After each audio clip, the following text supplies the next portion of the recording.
सिद्धांत Mahapatra cinema industry रु घर द्वार गाड़ी करना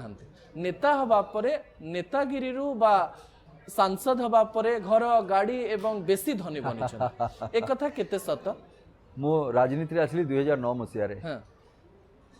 गोटे घर मो बापांकर जोटा मु रोहुची वर्तमान जो जगार से जगहटी मो जेजेबापांकर एवं मो बापा तादरे किछि बाट करथिले आउ किछि मु आगे नेछि ता परवर्ती समय रे जदी कोनोसी सहृदय व्यक्ति जदी कहिबे जे मो नारे मो स्त्री को नारे मो छुआ नारे काहा नारे भी जदी गोटे खंडे जमी जदी मु कोठी पकेइछि बा को बैंक रे जदी रखी देछि जदी केबे दया करी कि मु एटा चाहूछि भी आपन को माध्यम रे भी मु कहिबी जदी कोठी मु करिछि ए जिंसटा ताहले भी टिके सेटा संज्ञान को जनसाधारण को जणाई देबे सिनेमा भी धनी करि पारिनी आ नेतागिरी भी धनी मते दरकार नै ना धनी कोन हबो मते परा लोकंकर एते भलो पाइबा मते धनी करिछि ताठू बड़ धनी दुनिया रे केते जण अछंती आज दिन राति 24 घंटा मु हसी करी कथा वार्ता करछि खुशी रे अछि मो स्वास्थ्य भलो अछि आपण को टंकारे चलुचंती सिनेमा टंकारे चलुचंती ना विधायक किंबा सांसद थिला बेले जो टंका रखिथिले किंबा पाउथिले रखिबे कोनटे कोठी रखिबे जदी अछि तो बैंक रे थिबो नाइ तो कोठी लुचै की रखि जदी हमर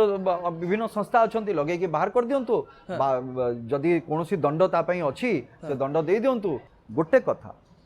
सिनेमा भी करिछि किंतु सिनेमा रे तंटी चिपी की प्रोड्यूसर कर